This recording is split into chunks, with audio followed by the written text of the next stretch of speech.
viewers, welcome to this week's edition of Insight. You're joined by your host, Dilshan Hamid. And today we're going to be talking about the current crisis in Ethiopia, particularly in the OMN region. Since last month, as you know, the Ethiopian government has declared a state of emergency. The Prime Minister Haile Mariam Desalegn resigned from his position, and shortly after then, the state of emergency was declared. But today we're going to be talking a little bit more about U.S. foreign policy in that region and how it's, how it was shaped over, the past 25 years since the EPRDF came to power. So we're going to be joined here by the Ambassador David Shin, former ambassador to Ethiopia from 1996 to 1999. So David Shin, thank you for joining us today. Happy to join you. Perfect. So first of all, we're going to talk a little bit about your role as the Director of East African Affairs for the State Department in the early 90s. That was right after the Cold War. The government there, the Ethiopian government had just recently come to power. There was a lot of, changes, political changes going on in the region. And, your sort of role was to shape policy in the region for, the Clinton administration. So what were your priorities going into that? Were they mostly economic, security? What were your priorities?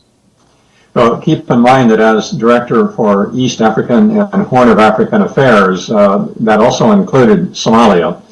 And during that time frame, in the early 1990s, Somalia was the issue that co-opted most of my time, much more so even than Ethiopia. So I was focused at least 50% of my time on the situation in Somalia. It was during the international intervention there. And needless to say, whenever you have American troops on the ground, as we did in Somalia, it's going to consume you. And in terms of the Ethiopian component of my portfolio, we obviously were following very closely the development of the new EPRDF government in Ethiopia under Meles Zenawi. And we're not only interested in developing a close relationship with that government, but we're watching very closely the degree to which the EPRDF was showing a willingness to democratize, to improve the human rights situation, particularly after the previous regime, which had a very bad reputation on human rights and democratization. So we were following closely developments in Ethiopia, and also Ethiopia's role in the regional security situation. Ethiopia was working closely at that time with the United States in dealing with problems that the U.S. had, particularly in Sudan, and also Eritrea and Uganda were part of that effort. Okay. And so, how did that relationship grow to become something that the U.S. saw as a strategic interest in maintaining? Is it something that happened right away? Or? No, it developed over time. I think the security interests were always important and always there, but they became far more important, especially in the period after the bombing of the American embassies in Nairobi, Kenya, and Dar es Salaam in 1998. And then after that, with the bombings of the the World Trade Center in New York in 2001, that really shifted the emphasis of American policy more towards counterterrorism and security concerns. At the same time, in terms of what was going on in Ethiopia, the outbreak of conflict between Ethiopia and Eritrea in May of 1998 changed significantly the equation with which the United States interacted with Ethiopia and Eritrea particularly. My tour in Ethiopia as ambassador was really in two parts. From the summer of 1996 until May of 1998, it was a fairly normal ambassadorship where I was focusing on essentially trying to improve relations between the United States and Ethiopia, and we were having some success with that. Following the outbreak of conflict with Eritrea in May of 1998, everything changed. At that point, the United States was basically treading water in the Horn of Africa because we were consumed with the Ethiopian-Eritrean conflict, bringing it to an end. We tried very hard to bring it to an end, involving people all the way up to President Clinton at the time. Obviously, that did not succeed. It only came to an end later on, and more with the intervention of the African Union, and particularly the role that Algeria played. But once that conflict broke out, I devoted almost all of my time to dealing either with that or finding that I wasn't making an awful lot of success on that issue. I focused my personal attention to trying to help combat the HIV/AIDS pandemic in Ethiopia, because that was a neutral topic. It was something that the Ethiopian government could agree with, and the U.S. was willing to fund and support. Unlike the Ethiopia conflict, where Ethiopia thought we were being one-sided on behalf of Eritrea, and Eritrea thought we were being one-sided on behalf of Ethiopia. So we managed to irritate both countries in the process. Okay.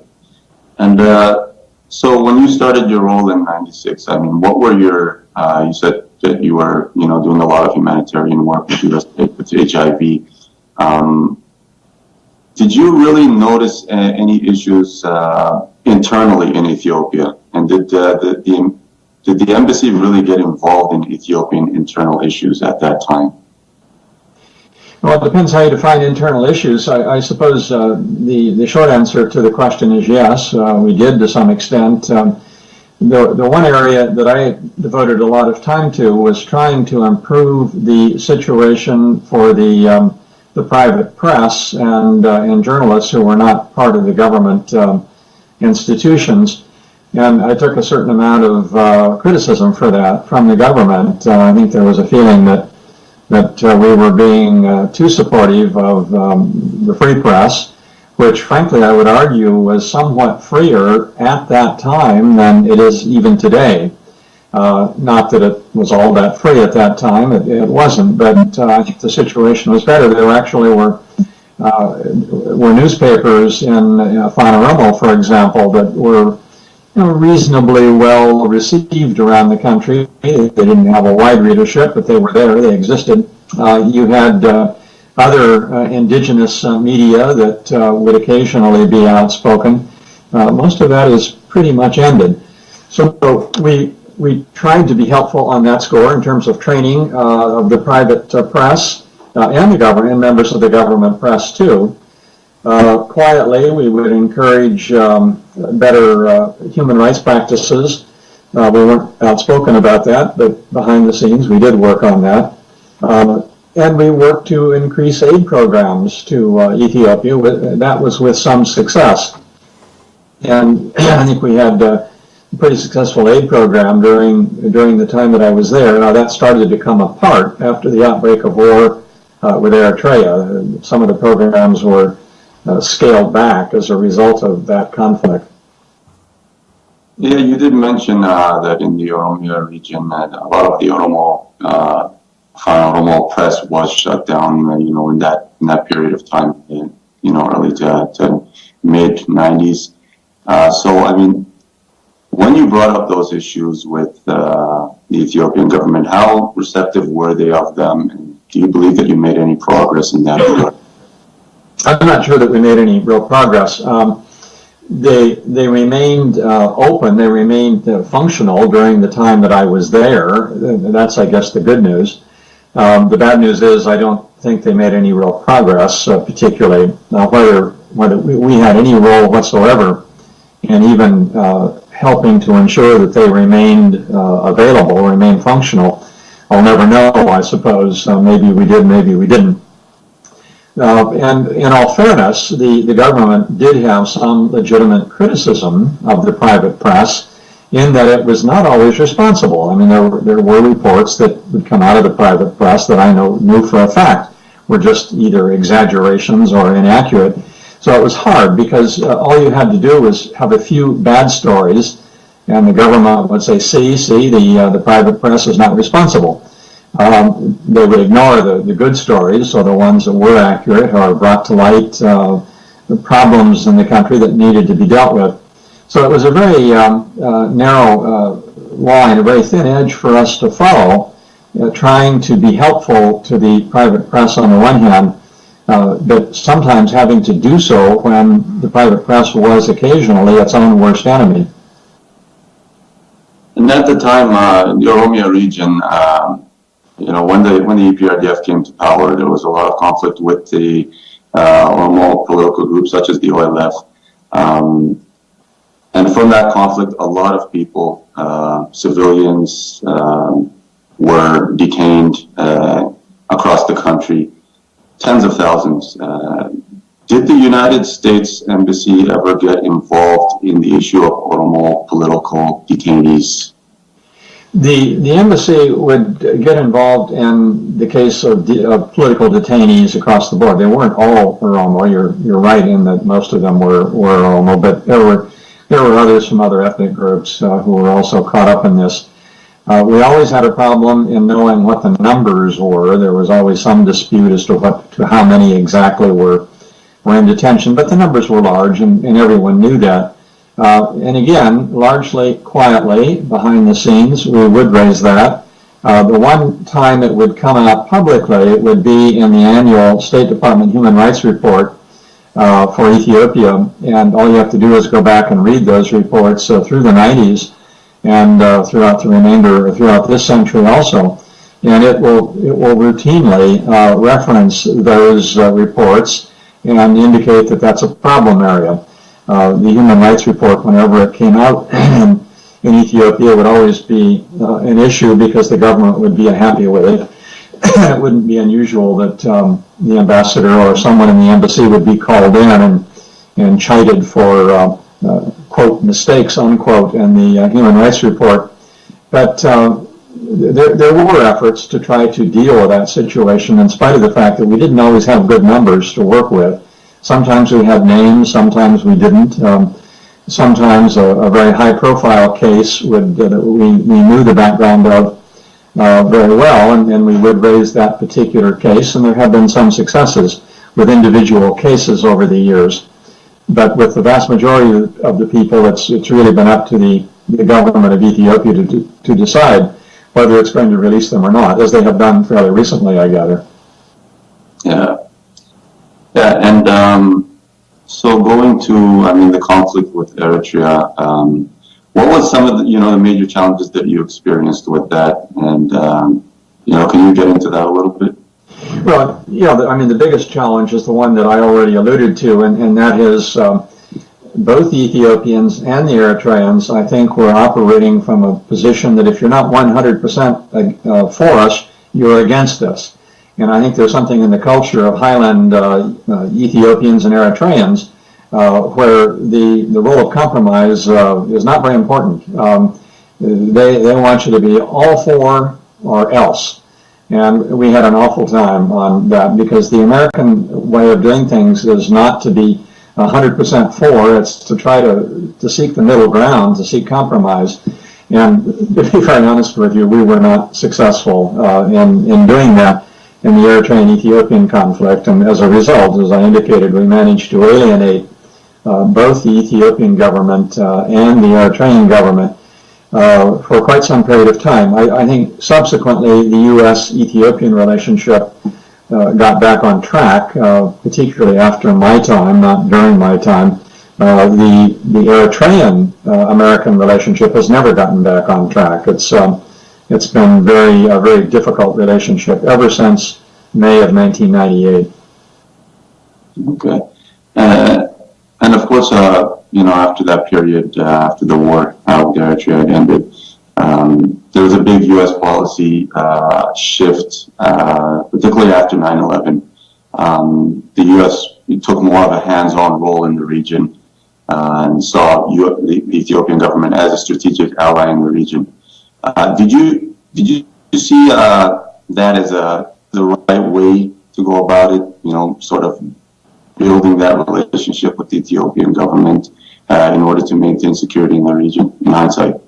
Yeah, keep in mind that I left the government in 2001, so most of that occurred after I left government, not to mention having left Ethiopia in 1999. I did see some of that developing in the period immediately after the bombings of the American embassies in Kenya and Tanzania. That had an impact throughout Africa and including in Ethiopia.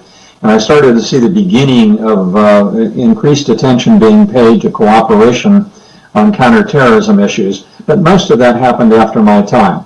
Having said that, it's a topic that I have monitored from the standpoint of an academic. I'm not speaking on behalf of the U.S. government, obviously. And I think there have been occasions where we have relied too much on issues related to counterterrorism and paid not enough attention to some of the other important issues in the region, be they economic development or healthcare or human rights or democratization, a whole range of things that have sort of taken a back seat to the issue of counterterrorism. And the record on that has been sort of up and down. There have been times where I think our policy has been a little more balanced, other times when it's been less balanced. I'm afraid we may be getting into a period right now where it's heading back with a very excessive emphasis on counterterrorism, not just in the Horn, but throughout much of Africa. And I think one has to watch this very carefully if you lose track of all of these other concerns that are of interest to both African governments and the African people. You can make some policy mistakes by overloading your policy in the counterterrorism basket. So I am a little bit worried about it at the moment, and I have been worried about it at times in the past, because it clearly is the first priority, and has been for quite some time, of the American government in much of Africa. Yeah, so I mean, as we mentioned, as the Ethiopian government took more of a hands-on role, they began, training programs with the Ethiopian army, and a lot of, aid, which before that was primarily humanitarian, became, to take on more of a, in a military form. So since then, a lot of that military, with training with Ethiopian forces and, the equipment that the Ethiopian forces, received from the Americans has turned against, the Ethiopian population, particularly, in the Oromo region and the Amhara region where protests have happened. So do you think that that's something that should have been seen in hindsight? I mean, let me make one clarification on that. I think there's a lot of misunderstanding about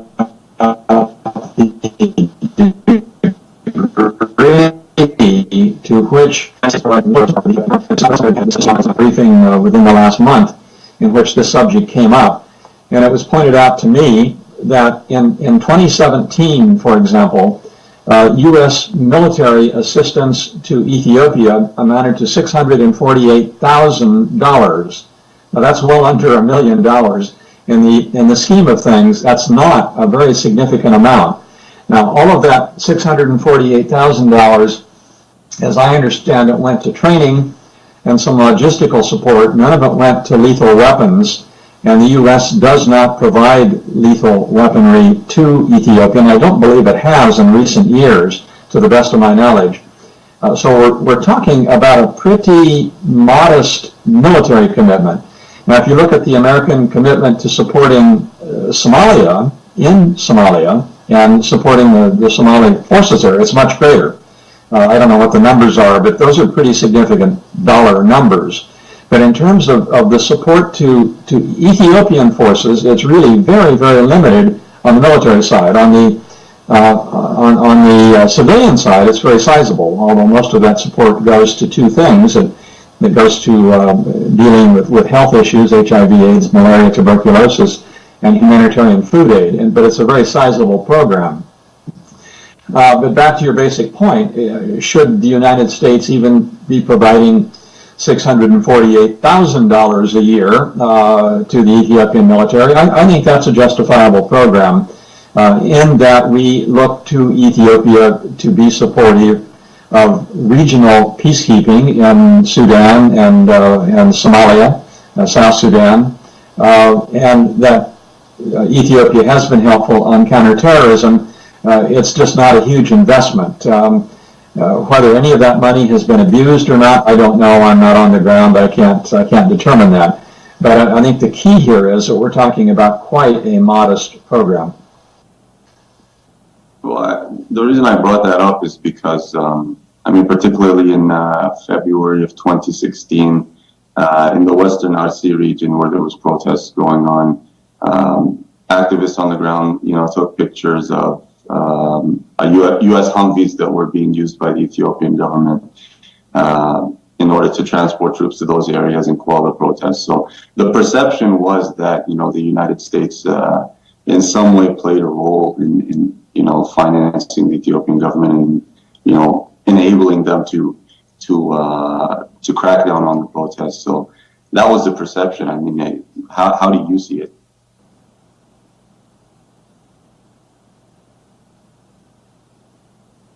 Ambassador?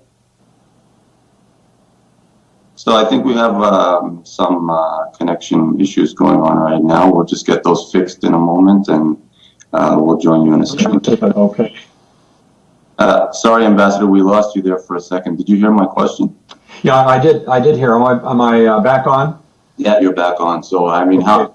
Yeah. Yeah, and I don't know the specifics of the use of American Humvees in dealing with protests. I don't doubt that is true, but I just am not familiar with it. Humvees, of course, are not lethal equipment. They're transportation equipment, although I certainly would agree with you that the perception that would be given by that could very well be detrimental to the U.S., and it would be unfortunate from my optic that Humvees were used to counter any particular kind of protest. My guess is that equipment from a lot of other countries was also used. In fact, Ethiopia gets all of its lethal equipment from somewhere else, and it gets even a lot of its transportation equipment from other countries.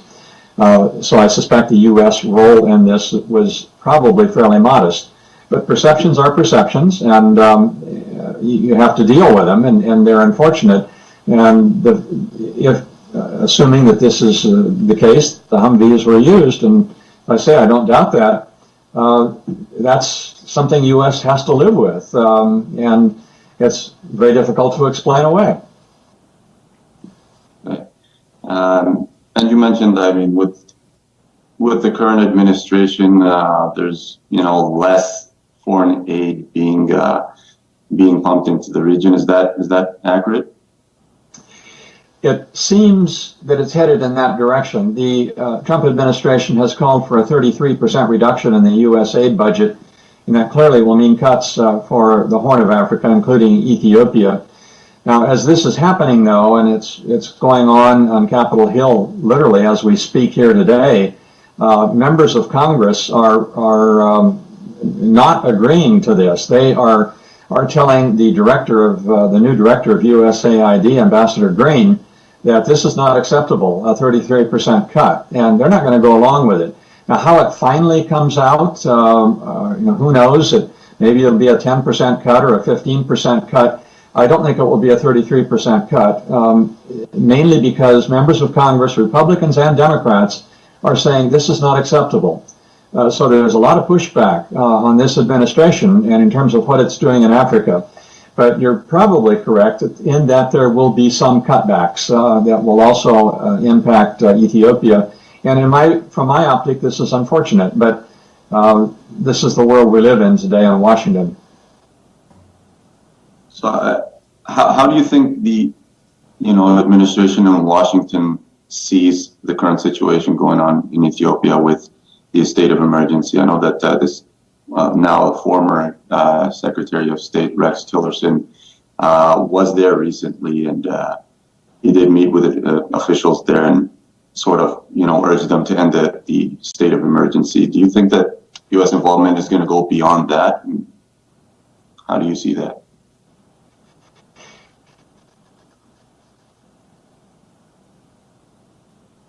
Well, clearly the United States has made clear publicly and privately that it does not like the idea of the state of emergency, and the embassy and is on the Tillerson visit or the earlier visit when U.S. Ambassador to the UN, Nikki Haley, visited Ethiopia. Whether there was any strong message that went forward or not on that occasion. What is important, I think, in terms of Ethiopian-American relations, is that the two most senior officials to have visited Africa from the Trump administration, Nikki Haley and Rex Tillerson, although he is no longer Secretary of State, both went to Ethiopia. The only other American official, senior American official to go to Africa was a very brief visit to Djibouti by our Secretary of Defense, and that's because we have a military base there. But this does underscore the attention and the importance that the U.S. Trump administration attaches to Ethiopia at a time when it seems to be giving very little attention to Africa. So I don't know whether that's good news or bad news, but at least there is a focus on Ethiopia in the Trump administration, although I don't see much else going on. Do you foresee the U.S. role in the region declining? Rex Tillerson, while he was there, did make a comment about African nations accepting Chinese aid and not forfeiting their sovereignty by accepting Chinese money. So how do you see the U.S. role in the region? Is it declining? I do see it as declining, not only in the region, but throughout the continent generally. I've been doing an enormous amount of research in the last 10 years on the China-Africa relationship. It's sort of a specialty area for me. And I have seen a distinct increase in Chinese influence across the continent, and particularly in a country like Ethiopia, and in neighboring countries like Kenya, Djibouti, South Sudan. China is playing a very, very important role, and sometimes it's at the expense of the United States or the United States and the European Union countries. I'm also seeing a greater role being played in the region by some newer arrivals to the continent. Countries like India, Turkey, some of them are getting more engaged, sometimes in a positive way, sometimes in a negative way. But the number of players in the Horn of Africa from outside than when I served as ambassador in Ethiopia. During my time, it was sort of the European Union and the United States and not very many others.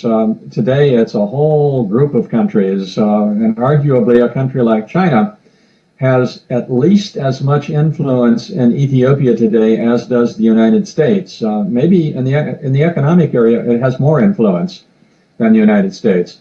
So a lot of these other players have to be taken into account. And how are they impacting the local situation? It's a very important issue. So I guess I would like to ask you, like, if you were the director of East African Affairs today, how would your priorities and your outlook differ from when you were back in '93? Well, the nature of the beast in Washington today is that you have to spend more attention on counterterrorism questions because they have the potential for impacting the United States directly. So that's a given. Nothing you can do about that. Having said that, I would, and I have been urging for years that we spend more time and attention on what the root causes are of extremist elements in Africa. I think sometimes we spend too much time trying to catch and capture and kill bad guys and not enough attention on why are these extremist groups arising in the first place. And what do you do in order to prevent them from rising? That is my biggest criticism of U.S. policy dealing with counterterrorism. And there are efforts to deal with root causes, but it's not proportional. More time needs to be spent on root causes and less time on capturing and killing bad guys. You've got to do both, but you can't exclude the root causes issue. I think we need to be better listeners across Africa, not just in the Horn of Africa. We need to listen not just to governments, but to people also, and take into account their views. I think one of the good initiatives of the Obama administration was the youth leadership effort and bringing youth leaders to Washington, trying to work with them to find out what their concerns are. And I hope that the Trump administration continues that program. I think it has so far, although it seems to have reduced it in scope. The focus on capacity building has always been a major part of American efforts in Africa, and I think it ought to continue. I think it's good. It has long-term benefits for the continent, building up the capacity of the health ministry, of the agriculture ministry. Those are things that the U.S. can do and can do well, and usually to the benefit of the African country.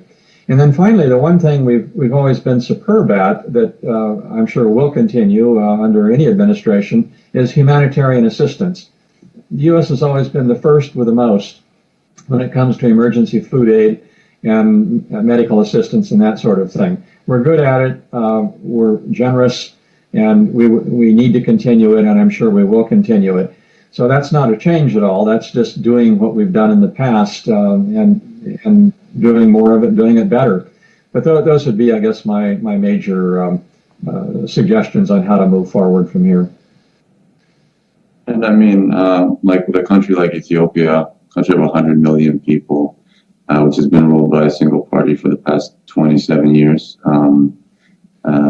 and is actually, ruled by a small elite group, which comes from, a minority ethnic group in the country.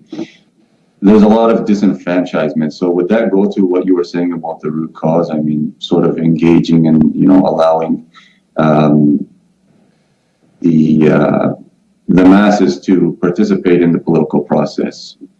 Well, yeah, it is, and I would, I guess, go a step further, and something that I advocated for when I served in Ethiopia, and I assume my successors did, and that's simply a more level political playing field in the country. I used to use that term frequently. Now, you never have a completely level playing field in any country, including the United States, as we have seen even from our last election. There are always going to be anomalies in the electoral process.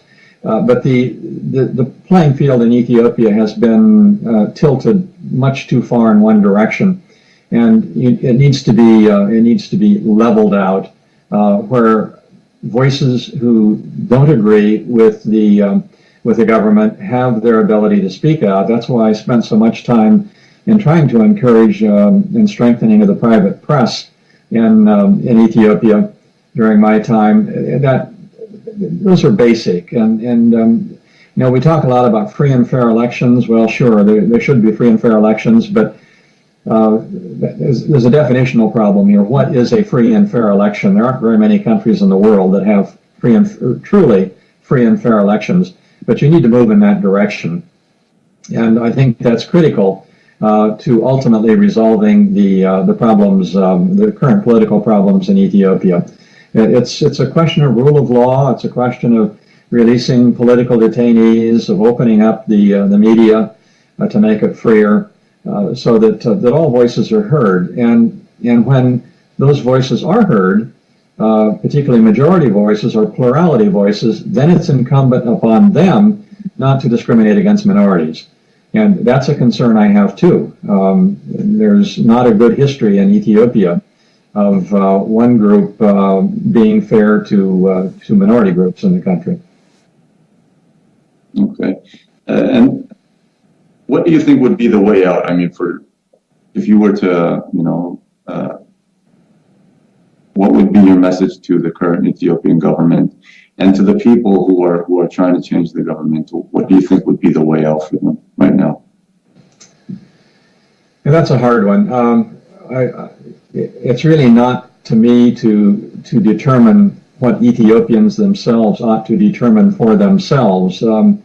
And to give gratuitous advice from Washington, from someone who's not even in government anymore, is probably a thankless task. I'd be reluctant to offer advice at this point in time, other than what I've already said, that you certainly need to work to level the political playing field and to give those groups that have not been able to have much role in governance a greater opportunity to do so.